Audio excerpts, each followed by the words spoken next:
우리 같이 말씀 읽자.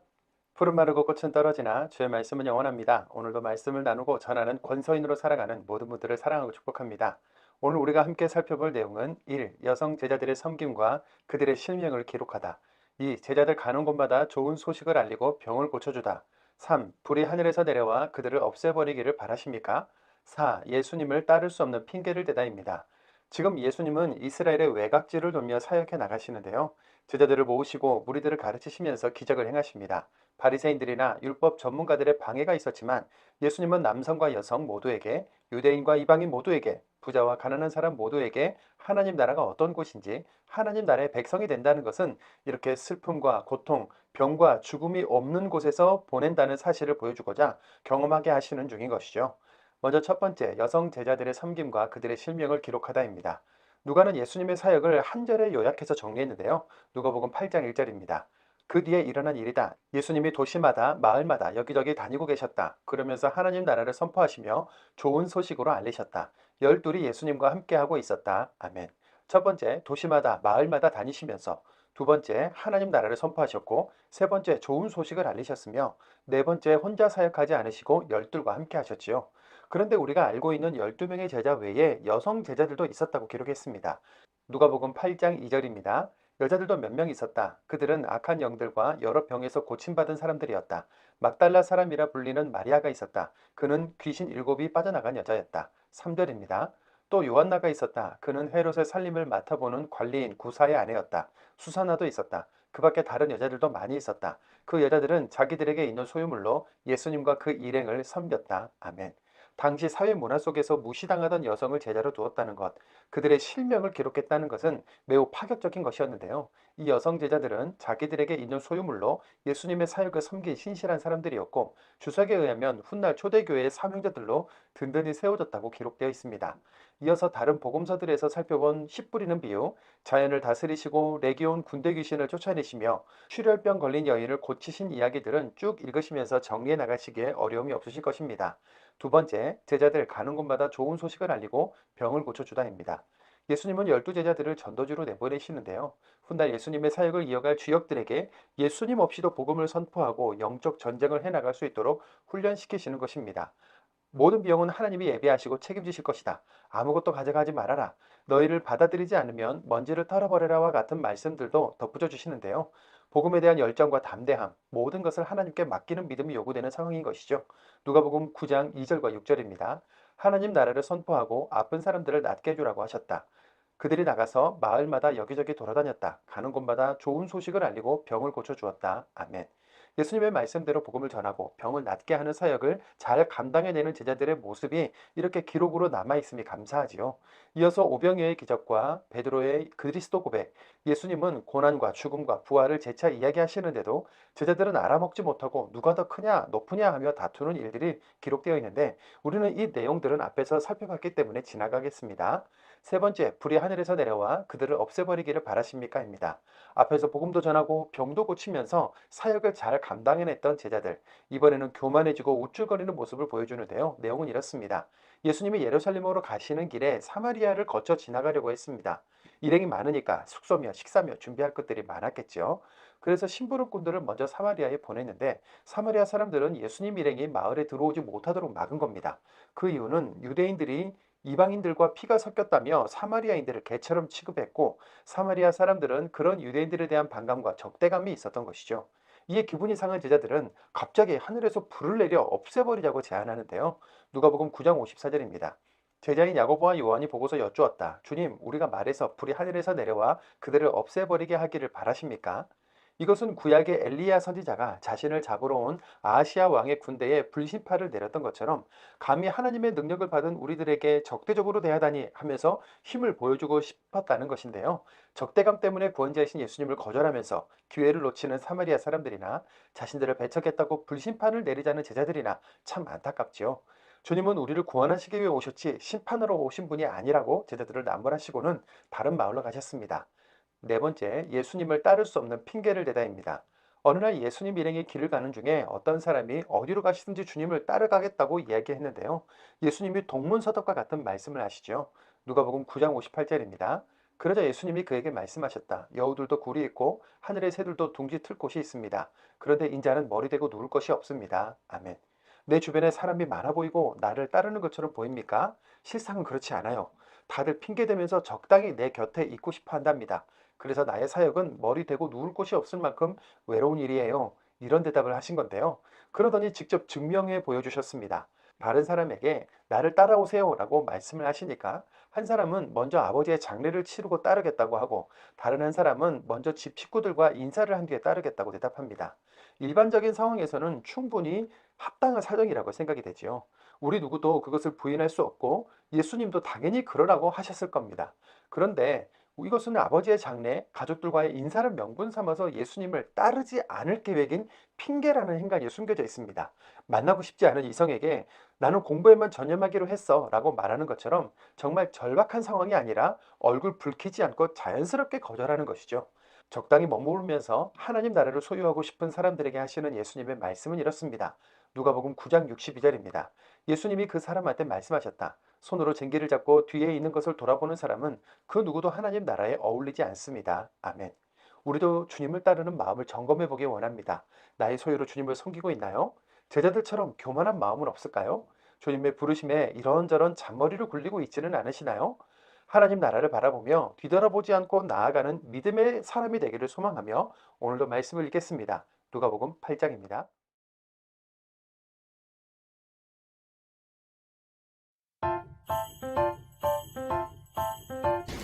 네, 안녕하세요. 호서대학교 식품제약공학부 신우혜입니다. 이렇게 영상으로 찾아뵙게 돼서 너무 반갑습니다. 지난 찬양제 영상 150일 통독방 성도님들께서 많이 봐주시고 좋아요 많이 눌러주셔서 저희가 1등 할 수 있었습니다. 신우혜 대표로 인사드립니다. 감사합니다. 저는 영상미디어학과 학생이지만 하나님께서 허락하신 좋은 기회에 통독에 참여하게 되어서 기쁜 마음으로 참여하게 되었습니다.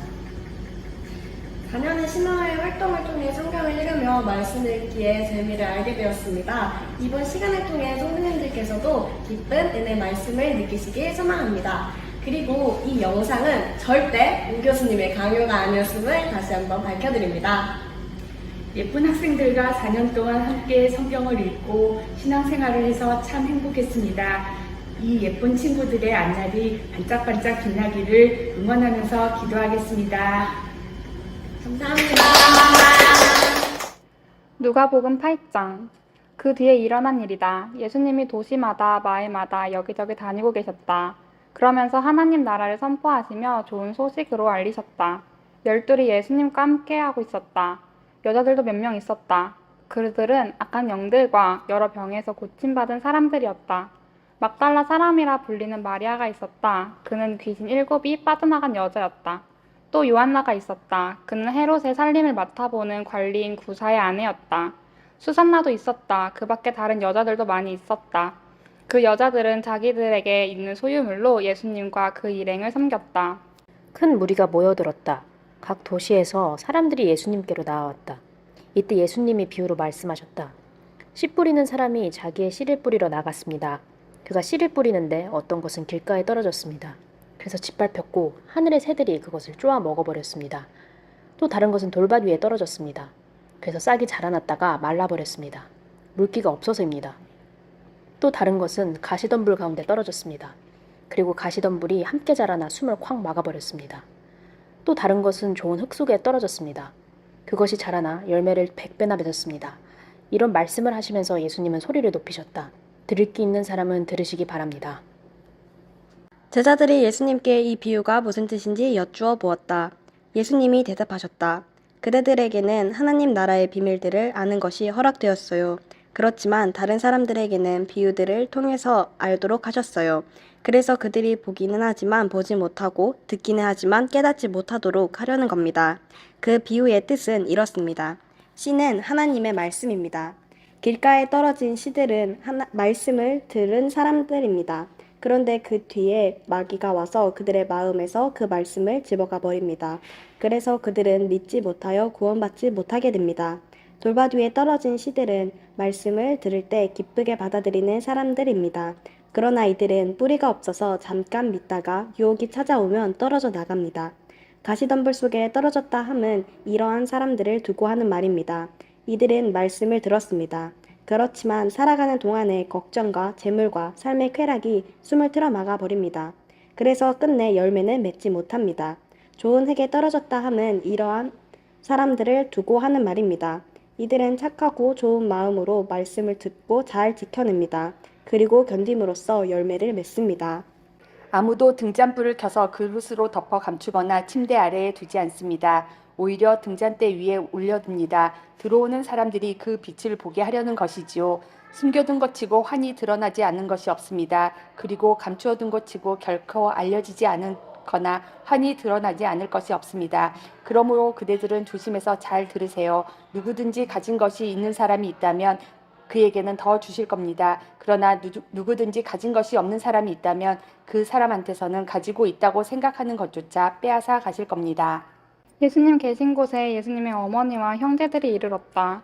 그러나 예수님께 다가갈 수 없었다. 무리 때문이었다. 그래서 사람들이 예수님께 알려드렸다.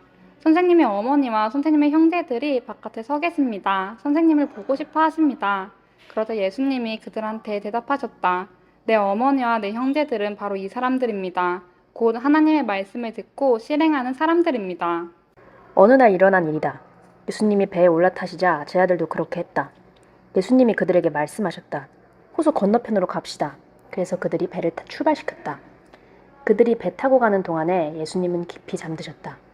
그런데 거센 바람이 호수로 내리쳐서 배에 물이 가득 차 들어오고 있었다. 그들은 위험에 빠져들고 있었다. 그러자 제 아들이 다가가 예수님을 깨우며 소리쳤다. 스승님, 스승님, 우리가 죽게 생겼습니다. 예수님이 깨어나셔서 바람과 거센 파도를 꾸짖으셨다. 그랬더니 바람과 파도가 멈추었고 고요해졌다.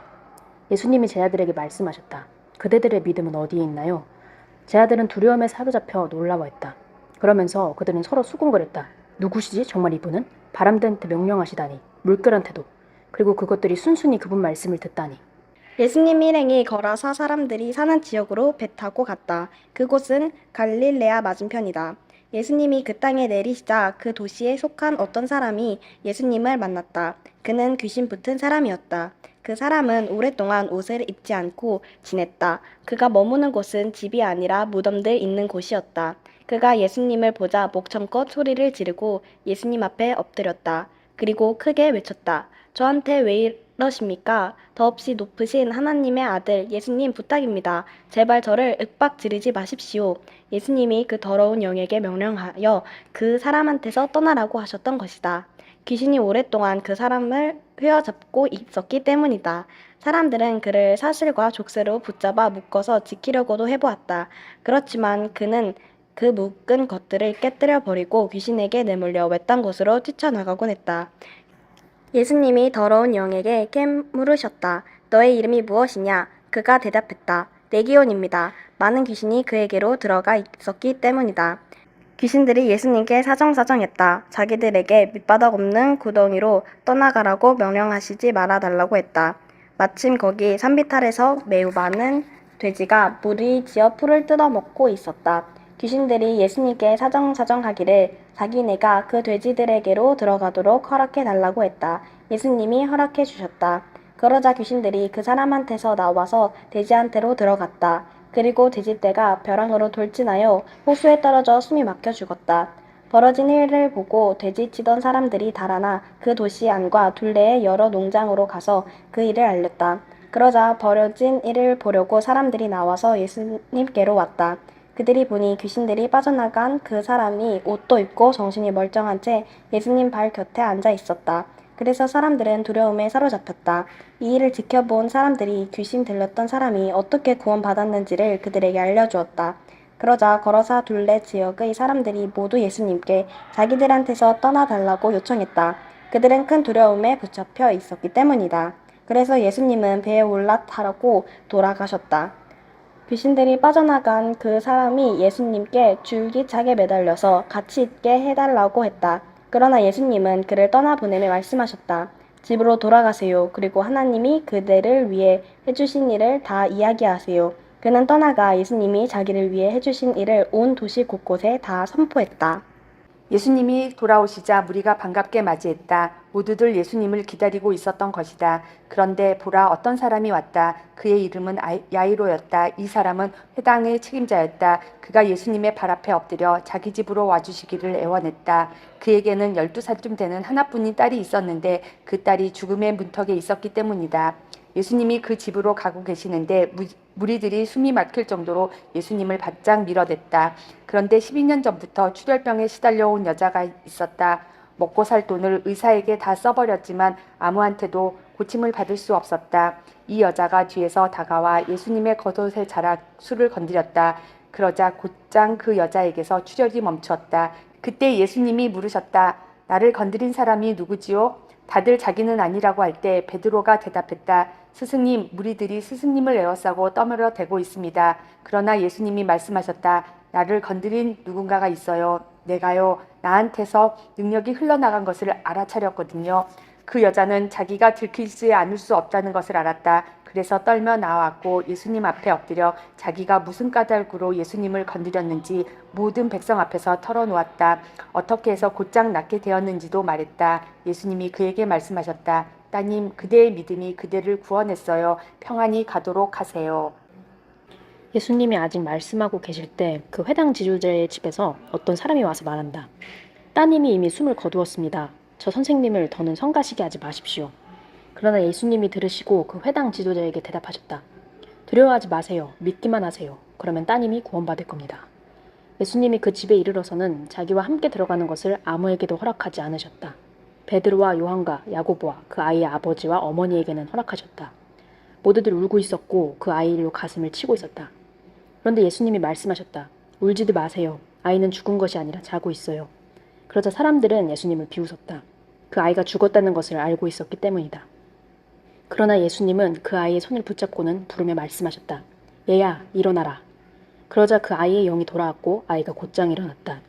예수님이 지시하시기를 먹을 것을 그 아이에게 주라고 하셨다. 그 아이의 부모는 넋이 나갈 정도로 놀랐다. 예수님이 그들에게 단단히 지시하시기를 이 일어난 일을 아무에게도 말하지 말라고 하셨다. 누가복음 9장. 예수님이 12를 불러 모으시고 그들에게 능력과 권한을 주셨다. 그래서 모든 귀신을 누르고 질병을 고치게 해주셨다. 그러고는 그들을 내보내어 하나님 나라를 선포하고 아픈 사람들을 낫게 해주라고 하셨다. 예수님이 그들에게 말씀하셨다. 길을 나설 때 아무것도 들고 가지 마세요. 지팡이든 보찜이든 먹을 것이든 은돈이든요. 갈아입을 통 옷도 가져가지 마세요. 어느 집에 들어가든지 그 집에서 내내 머무세요. 그러다가 거기서 떠나세요. 누구라도 그대들을 받아들이지 않는 사람들이 있다고 합시다.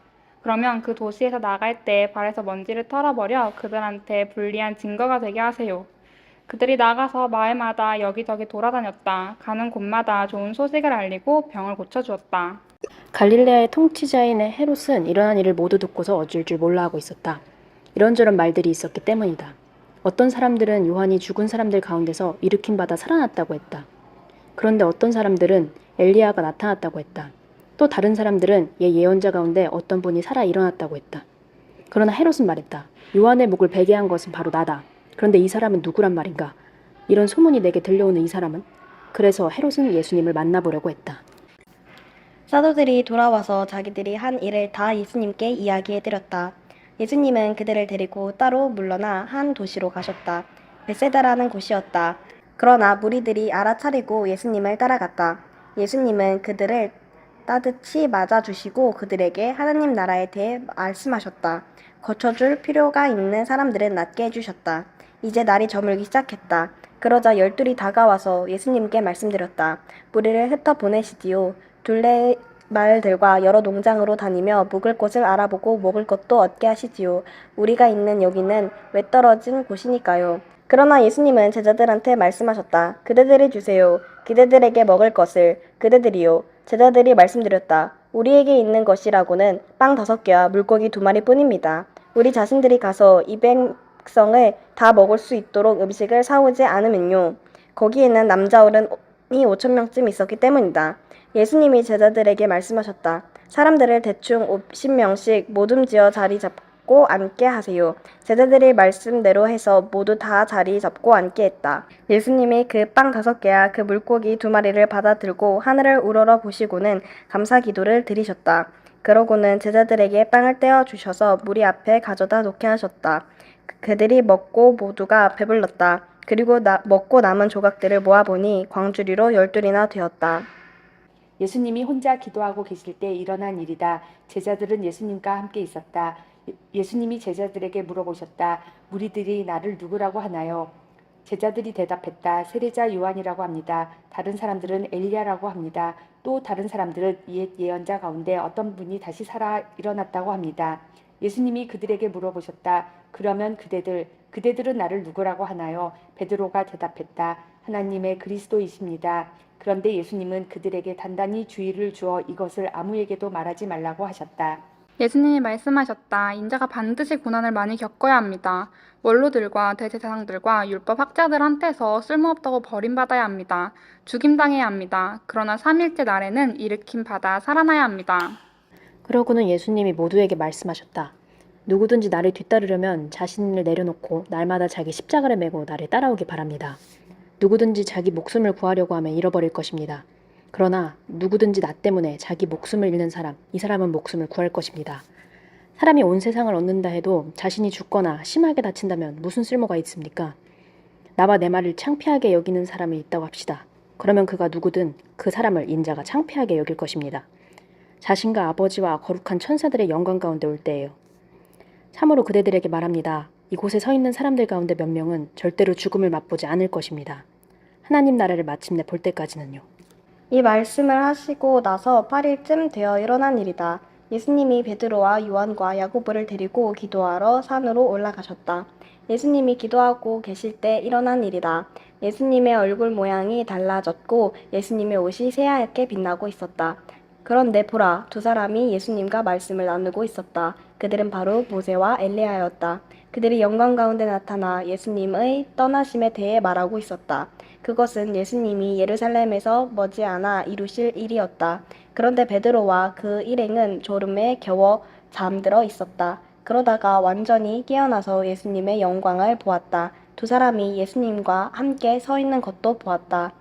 그들이 예수님과 헤어지려고 할 때 일어난 일이다. 베드로가 예수님께 말씀드렸다. 스승님, 우리가 여기 있는 것이 좋습니다. 우리 천막을 세 채 마련하도록 하시지요. 한 채는 스승님을 위해, 한 채는 모세를 위해, 한 채는 엘리야를 위해서요. 베드로는 자기가 무슨 말을 하고 있는지 알지 못했다. 베드로가 이런 말을 하고 있을 때 구름이 나타나 그들을 휘덮었다. 제자들은 구름 속으로 들어가자 두려웠다. 그런데 구름 속에서 소리가 났다. 이는 내 아들이다. 내가 그를 선택했다. 너희는 그의 말을 들어라. 이 소리가 났을 때 눈에 띈 것은 오로지 예수님 뿐이었다. 제자들은 아무 말도 하지 않았고 자기들이 본 것을 바로 그 당시에는 아무에게도 전혀 알리지 않았다.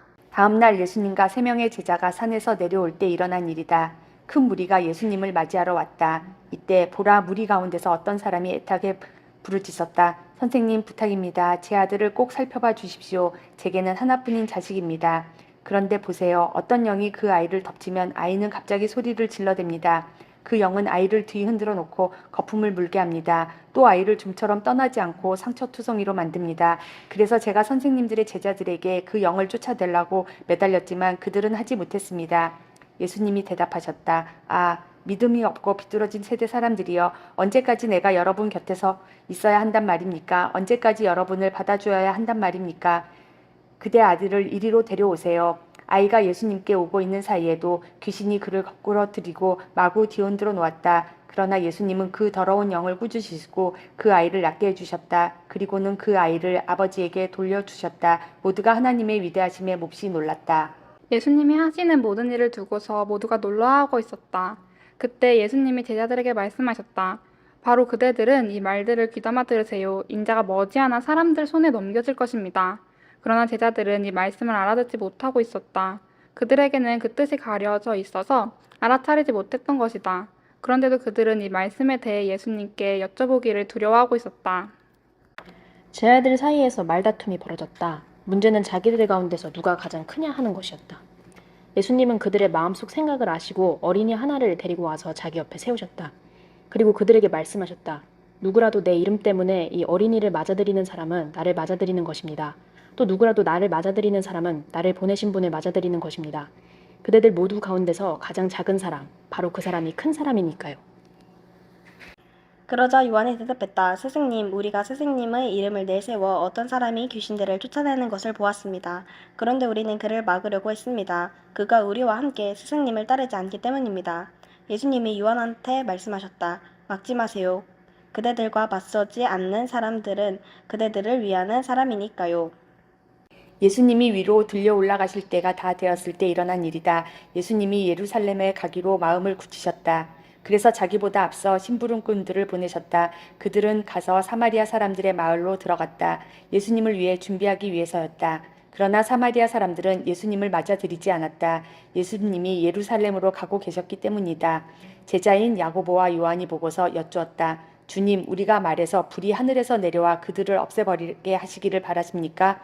그러나 예수님은 돌아서서 그들을 나무라셨다. 그리고 예수님 일행은 다른 마을로 갔다. 예수님 일행이 길을 가고 있을 때 어떤 사람이 예수님께 말씀드렸다. 어디로 가시든지 제가 주님을 따라가겠습니다. 그러자 예수님이 그에게 말씀하셨다. 여우들도 굴이 있고 하늘의 새들도 둥지 틀 곳이 있습니다. 그런데 인자는 머리 대고 누울 곳이 없습니다. 예수님이 다른 사람한테 말씀하셨다. 나를 따라오세요. 그러자 그가 말씀드렸다. 주님, 제가 나가서 먼저 아버지의 장례를 치르도록 허락해 주십시오. 예수님이 그에게 말씀하셨다. 자기들의 죽은 사람들 장례를 치르는 일은 죽은 사람들에게 맡겨두세요. 바로 그대는 나가서 하나님 나라를 여기저기에 알리세요. 또 다른 사람이 말씀드렸다. 주님을 따라가겠습니다. 주님, 다만 먼저 저의 집 식구들과 인사는 하고 헤어지게 해주십시오. 예수님이 그 사람한테 말씀하셨다. 손으로 쟁기를 잡고 뒤에 있는 것을 돌아보는 사람은 그 누구도 하나님 나라에 어울리지 않습니다.